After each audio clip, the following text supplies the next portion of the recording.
Krónikus betegnek lenni frusztráló, kimerítő. Tünetek gyakran több területen is jelentkeznek, érinthetik az emésztést, az immun, a hormonrendszert, az izületeket, a bőrt, de akár az idegrendszert és a pszichét is. Csábító, hogy a gyors megoldás érdekében bevegyünk egy gyógyszert, de a problémák általában visszatérnek. Miért? Mert gyógyszerekkel az esetek többségében nem szüntetjük meg az okokat.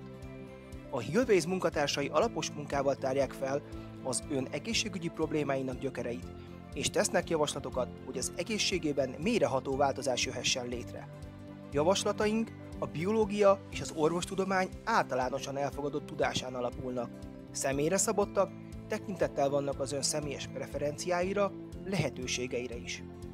Az első konzultáció keretében tanácsadón kérdéseket tesz fel, aminek célja a tünetek és az egészségi állapot történetének megismerése. Átnézi a hozott laborokat, és javasol további vizsgálatokat a második konzultációra. Tanácsadónk elmondja azt is, szerintem mi lehet a problémák lehetséges háttere, és milyen lépések szükségesek a megoldáshoz.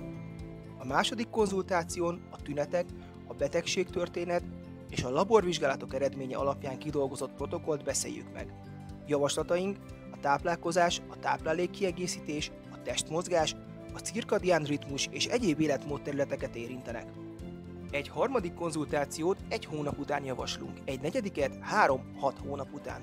Ezeken értékeljük a tapasztalatokat, a változásokat, és megbeszéljük, hogy milyen korrekciókat és lépéseket érdemes még tenni.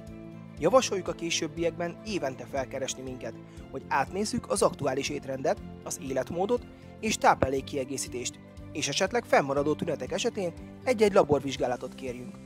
Az ön egészsége egy közös munka, amelynek ön is a része, aki a tanácsadónk támogatásával a szükséges változtatásokat végre tudja hajtani az életében. Lépjen velünk kapcsolatba!